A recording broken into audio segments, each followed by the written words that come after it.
उसका मामला हो चुका है। एक मेरा दिल, दूसरा मेरा दिमाग। दिल जिस तरफ जाता है दिमाग उसके लिए स्ट्रिक्टली मना कर देता है, और दिमाग जो कहता है वो दिल मानने को तैयार ही नहीं होता। तो मुझे ऐसा लगता है कि आज दिल की बातों को थोड़ा सा इग्नोर करेंगे, क्योंकि लास्ट टाइम बड़ा हार्ट ब्रेक हो गया था। Today we are gonna concentrate only on our दिमाग, आवर ब्रेन। और इसीलिए आज मैं अपने स्टूडियोज में अकेली नहीं हूँ, बल्कि एक बहुत ही स्पेशल गेस्ट मेरे साथ में मेरे स्टूडियोज में। मैम आपका एक छोटा सा इंट्रोडक्शन हमारे लिसनर्स के लिए प्लीज। मैं हूँ doctor Swati Garg and I work as director neurology at Shelby hospital Mohali. Okay ma'am, कैसे हैं आप?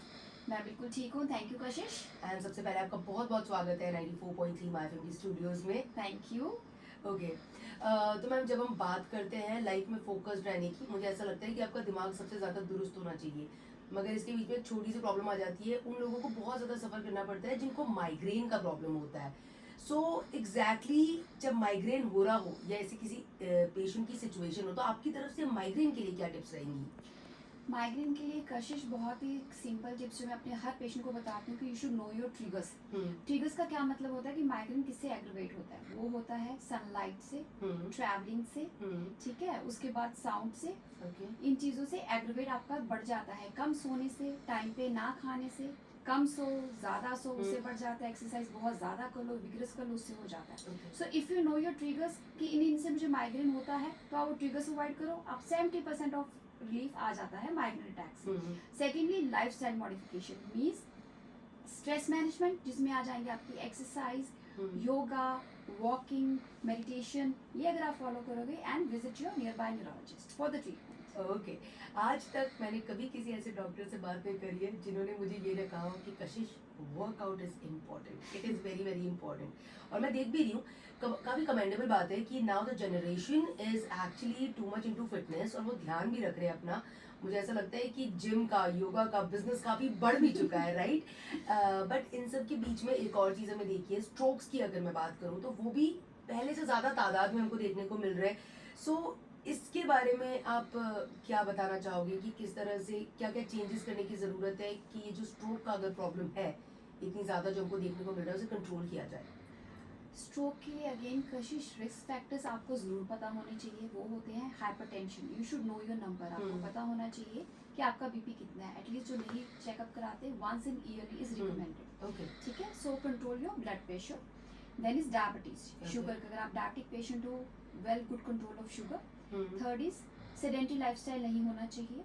कोई ना कोई physical activity, 30 minutes of walking और any form of exercise daily is more than enough, right? उसके बाद है अगर आप स्मोकिंग कर रहे हैं तो क्विट स्मोकिंग, अल्कोहल की कंजम्पशन कम कीजिए, राइट? और आजकल तो ये बोला जाता है कि sedentary lifestyle is new smoking. Okay, हाँ, तो ये अगर आपके रिस्क फैक्टर्स है, फैमिली में अगर हिस्ट्री है, अगर कार्डियक के पेशेंट है, तो ये रिस्क फैक्टर्स है। अगर आप इनको कंट्रोल करोगे रिस्क फैक्टर्स को, तो स्ट्रोक भी काफी हद तक कंट्रोल हो सकता है।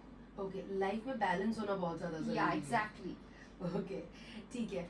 एंड जब अभी आप आए थे तो आपने एक बहुत ही इंटरेस्टिंग कॉन्सेप्ट बताया। मतलब जैसे कि अगर मैं बात करूँ किसी डर्मैट से, अगर मैं बात कर रही हूँ और वो मुझसे बात कर रहे हो बोटॉक्स की, तो आई लाइक ओके चलो ठीक है, बोटॉक्स होता है, but you told me about Botox, what exactly it is in neurology?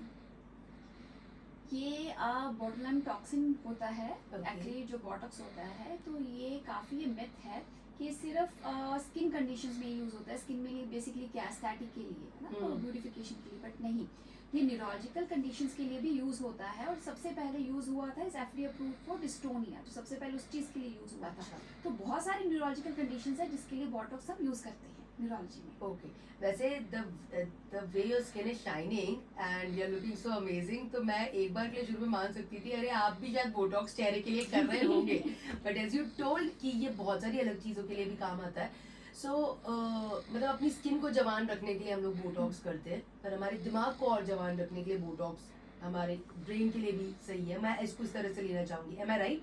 Well कशिश, अगर मैं कहूँगी किन किन चीज़ों के लिए यूज होता है, तो सबसे अगर मैं पहले इंडिकेशन बोलूँ, क्रॉनिक माइग्रेन। अभी हमने माइग्रेन क्रॉनिक माइग्रेन के लिए बहुत अच्छे रिजल्ट्स हैं। मेरे बहुत पेशेंट्स क्रॉनिक माइग्रेन के बॉटॉक्स के ऊपर हैं, तो they have good results.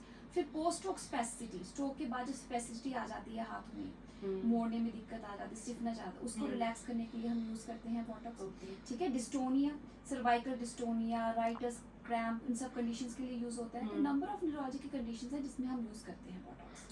Okay, और इससे फायदा हो रहा है लोगों को? बहुत अमेजिंग रिजल्ट्स बोटॉक्स के, तो काफ़ी अमेजिंग रिजल्ट्स हैं न्यूरोलॉजी। कोई रीसेंट एग्जांपल आपको पता हो अभी जो आपने किसी को मैंने अभी क्रॉनिक माइग्रेन के मेरे पेशेंट्स रेगुलर फॉलोअप पे जिसके लिए मैंने यूज़ किया है, सर्वाइकल डिस्टोनिया के लिए यूज़ किया, उसके बहुत अच्छे रिजल्ट्स आते हैं। राइटस क्रैम्प के लिए मैंने यूज़ किया हुआ है, पोस्ट ऑक स्पेसिसिटी के लिए मैंने यूज़ किया हुआ है, इवन सेरेब्रल पैल्सी का एक पेशेंट था उसके लिए मैंने यूज़ किया है बोटॉक्स।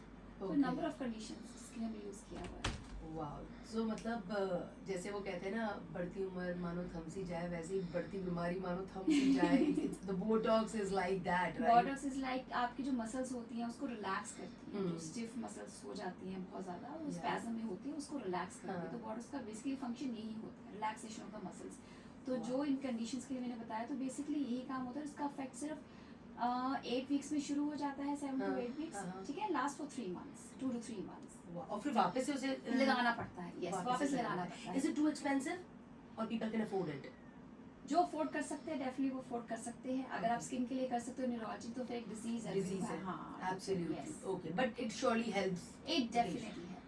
ऑलराइट, आपने इतना नया मुझे कॉन्सेप्ट बता दिया, मुझे लगता है कि इसके बारे में मुझे और जानकारी लेनी पड़ेगी। आपसे बातचीत करने से भी मुझे लगता है मुझे पता लग जाएगा। But thank you so much ma'am for visiting my film studio, and I am sure कि आपकी बातें सुनकर के हमारे लिसनर्स को कुछ नया सुनने, समझने और जानने को मिला है। Thank you Kashish, thanks.